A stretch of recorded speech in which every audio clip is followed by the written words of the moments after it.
Greetings, AP Calculus AB students. Mr. Reggert here from Avon High School, continuing our video series over solving differential equations and applying them to real-world scenarios, particularly growth and decay. And we're sort of at nearing the end of the series where we're now starting to look at some slightly different types of differential equation models. And the one that we've got here in example 6 is one that you want to be a little bit careful of because it's very easy to confuse this with another type of model. So let's read this. It says the fish are being introduced into a man-made lake.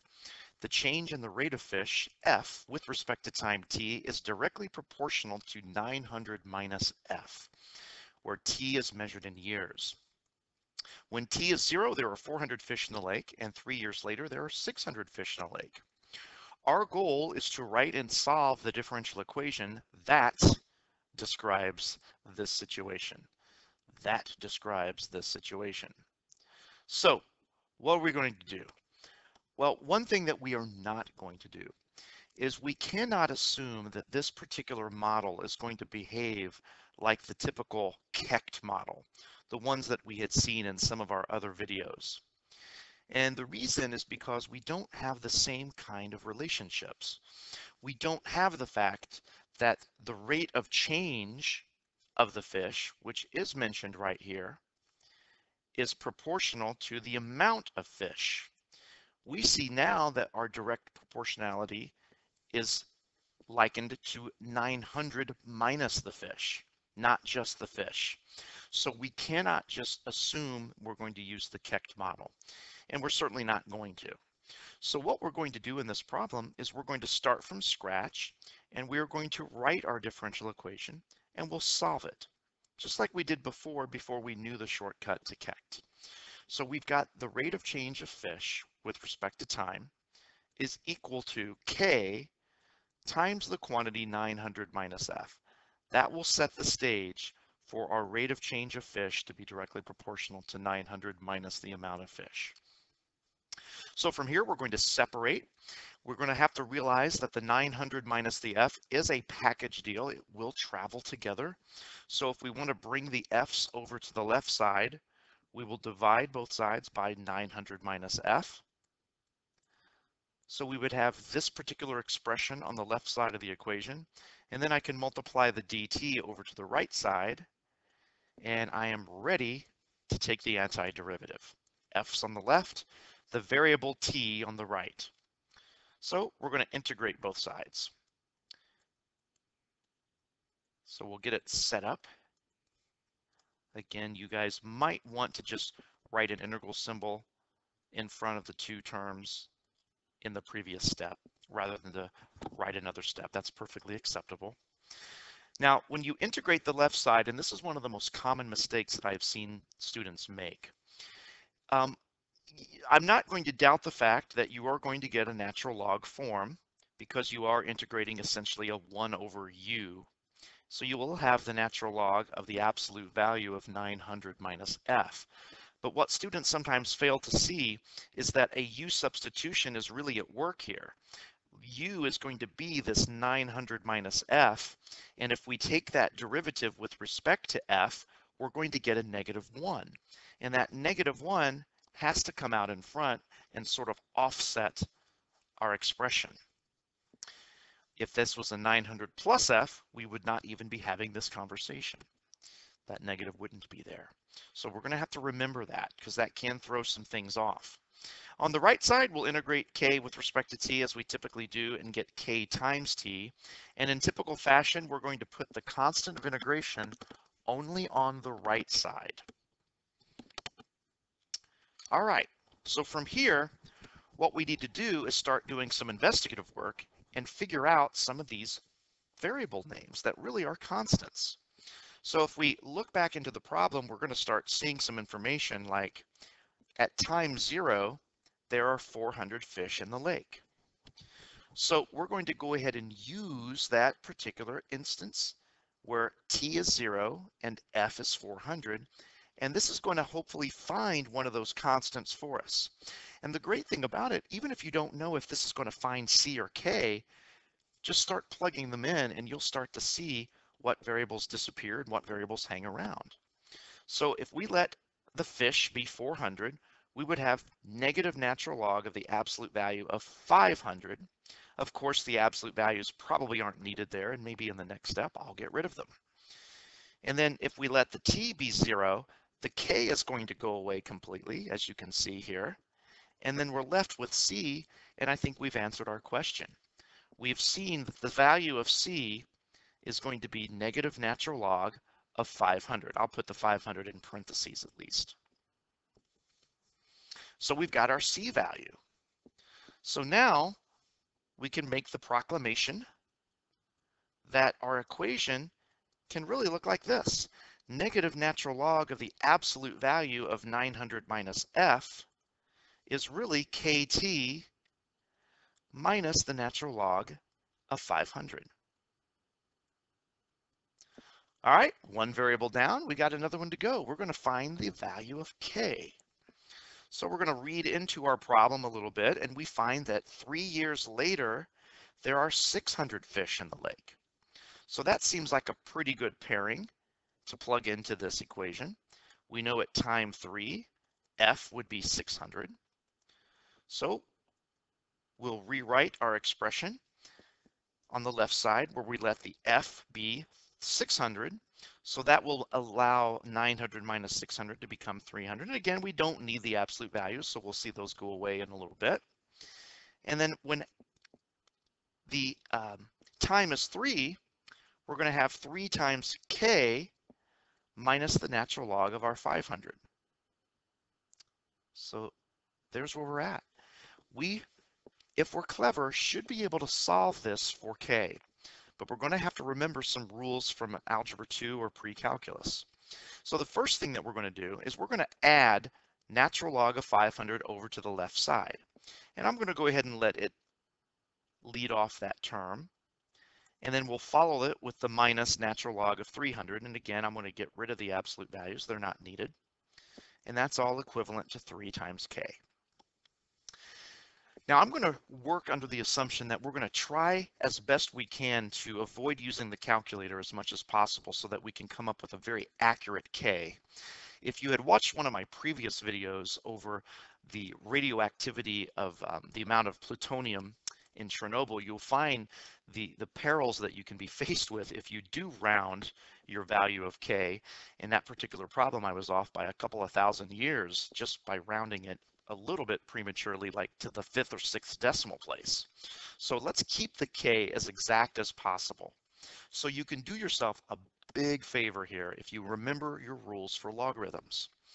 We're going to go ahead and combine the natural log of 500 minus the natural log of 300. And we're going to do it correctly. We're not going to call it the natural log of 200. There is no rule in algebra that says that that's true. But there is a rule that says that you can combine 2 separate logarithms separated by a subtraction by dividing their arguments, or in this case, the 500 over the 300.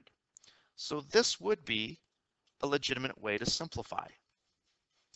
And then we further see that we can cancel out 100 from the top and the bottom, and we find ourselves in this step. And then the last thing would be to divide both sides by 3 or multiply by 1/3. And I can come up with a k that I know is very accurate and very exact. So that will be my value of k. So what does this all mean now? Well, we're going to return to our legitimate equation and we're going to substitute in our value of k that we know.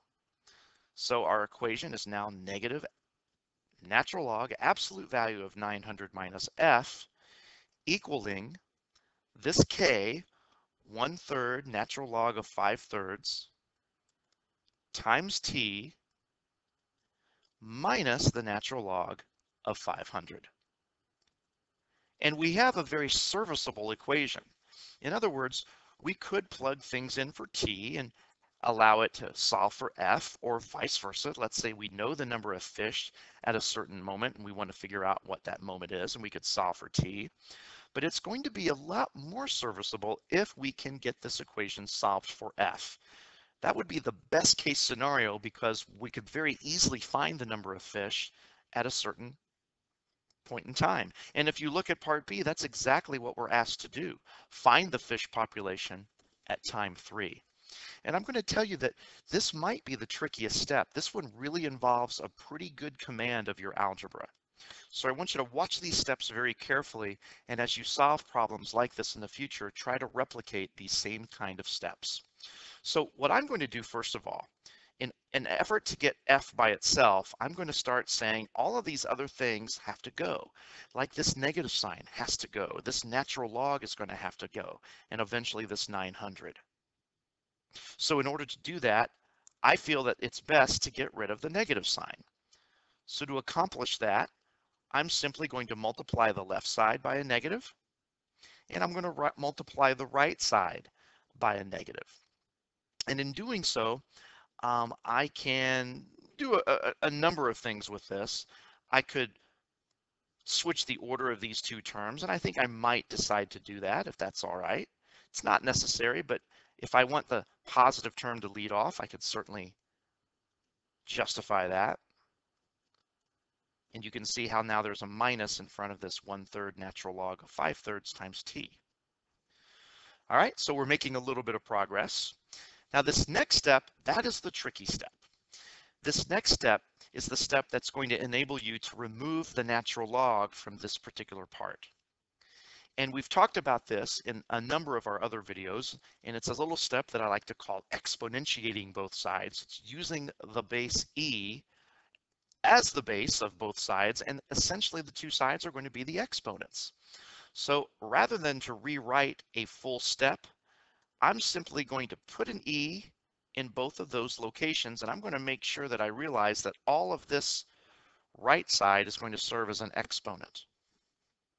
Now what's going to happen is that these e's and these natural logs will sort of disintegrate, and I'm just going to have what's left after the natural log. So in this case, 900 minus f. I'm still in absolute values. We'll address that in a little bit. Now over here on the right side, what we've got going on is something a little bit trickier. We've got, first of all, e raised to the natural log of 500. Now, because there's a subtraction that seems to follow that, we could recall a rule that says we could split this apart. And the way that we would split this apart would be initially writing the e to the natural log of 500 in the numerator, and then we would divide all of that by e raised to the 1/3 natural log of 5/3 times t exponent as our denominator. Now, if you want to take a little careful look at this, what we just did is we used the rule that says that if we have a subtraction within our exponent, we could conceivably use the base of e in the top and the bottom and realize that those exponents that we have here now would subtract in order for us to combine our two bases of e into one base of e. So I'm actually just using a rule that you most likely were taught in Algebra 1, but I'm doing so in sort of a reverse order. All right, where else can we go with this? Well, one thing that I'm going to do here, I just want to address this absolute value. And it seems that the number of fish that we're dealing with here sort of fit into a general domain. And that particular domain in this instance, I don't think is going to run us into a situation where the number of fish here for f is necessarily going to exceed this value of 900 anytime soon. So for that matter, then it seems like if f is going to be relatively small, then I don't need the absolute values around this expression. Therefore, I'm going to take them away. And then secondly, the e to the natural log of 500 that I have up here can then disintegrate, and I would just have 500. And then my denominator here needs to have a little bit of work done. And because I have the following pieces, and I'm going to highlight them so that they become clear. This 1/3 and this t specifically are very important terms to me because they are multipliers of this natural log. And what that means is I can move them to a very special place in this logarithm. And that place is going to be the exponent of this 5/3.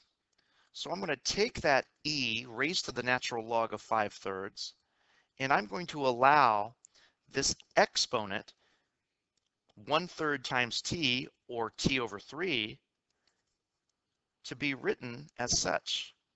Now this is very tricky because if you look at this, I've got base e raised to a power where this 5/3 is raised to yet another power. And it's kind of hard to show that because of the size of the font and so forth, but I hope that that comes across here on the video.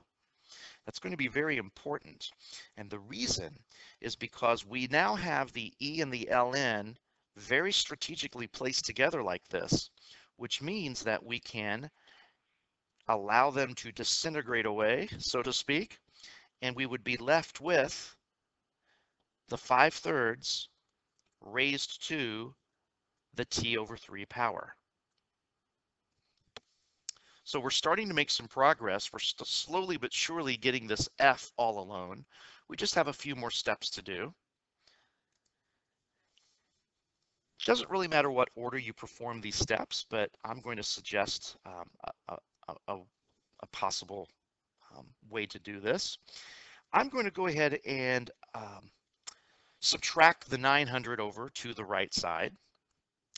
And it doesn't matter if it's written first or last, but we'll write it like this.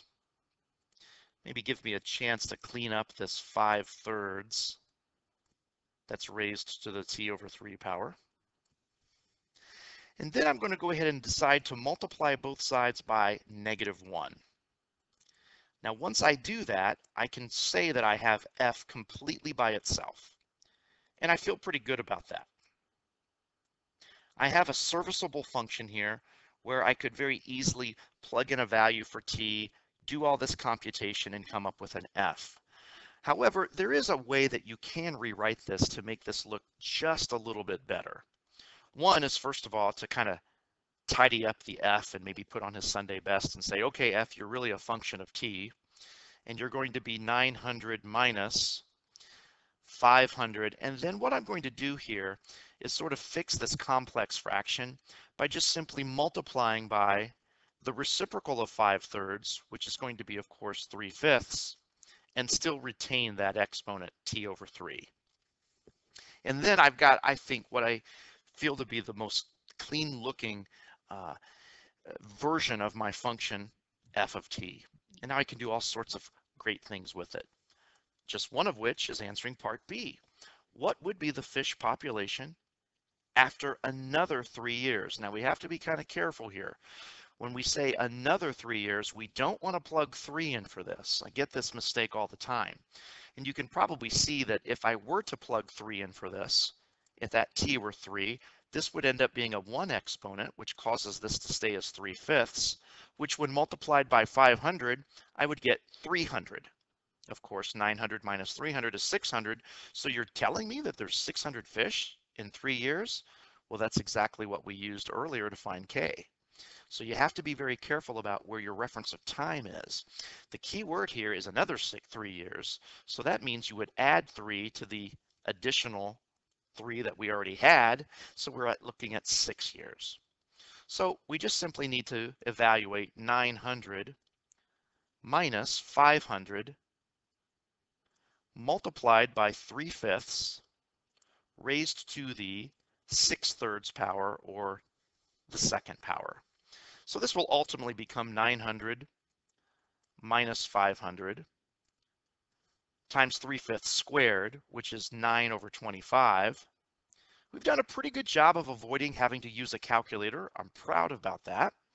If we continue to think that, we may be very fortunate that we could finish this off.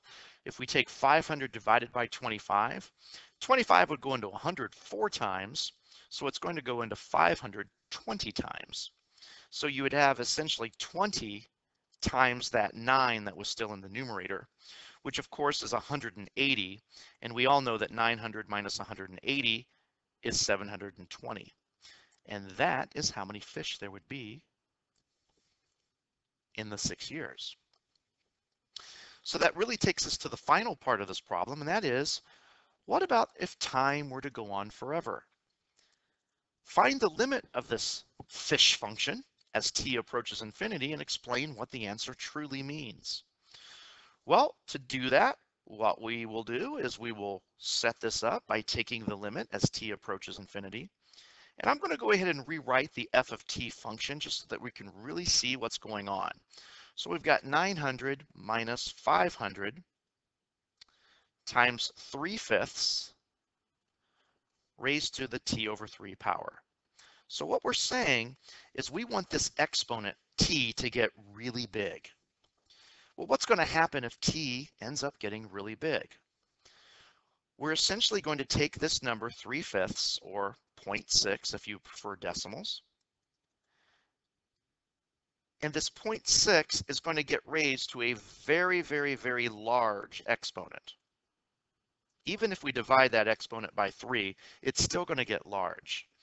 And what we have to think about is, since this number here is less than 1, anytime that you take a value that's, say, between 0 and 1, and you continue to multiply it by itself, that number is going to get smaller and smaller. Think about how the number of decimal places is just going to grow with each product. So eventually, if this number gets smaller and smaller and smaller, it's going to force it to basically take on the value of 0 down the road. So if this ends up having a value of 0, then there's nothing to multiply by the 500, and it's going to wipe the 500 out, and we essentially are going to have 900 minus nothing, which is just 900. So if you think about, well, what does that really mean in terms of this problem? And the answer is sort of kind of, it carries back to something that we talked about earlier over here, in that I know that my f is never going to take on a value that's going to be any bigger than 900, and that's exactly what we're finding here with this limit. This means that the maximum population of fish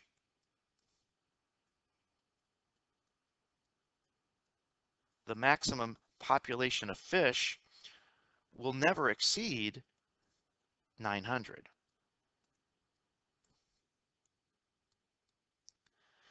Now I'll pause the video here for just a second because I want to finish things up by looking at a sketch of the graph of this f of t. By no means is it needed to answer this question, but I think it'll probably prove some of the points that we made. So here we go. I've used the TI Inspire, but any graphing calculator, even using Desmos, would do a wonderful job with this. And I've made sure that I've sketched it in a very appropriate window. I decided to extend my y-axis, or f-axis in this case, up to 950, and I'm taking the x, or t-axis, out to 25 years. Or let me double check, that would be 25, yeah, 25 years. I wasn't sure if the time was days or years. So anyhow, here I've got the graph, and as you can see, as x, or t in this case, gets larger and larger and larger, I see that I'm going to have this horizontal asymptote up here that's going to be at the value of 900. The 950 is actually at the very tip top of this particular coordinate plane. So we can see that we're going to end up getting that 900 as that ultimate largest possible population. And in a lot of instances, we like to call that sometimes the carrying capacity. That's a very common word that we use when we're dealing with logistic growth, which is yet another type of growth model that we'll be looking at in a future video. Maybe you've already taken a look at that as well, but that isn't actually a Calculus BC topic. So anyhow, this will wrap up problem number 6 from the notes here. Hopefully this helped a lot, and we will see you at the next video.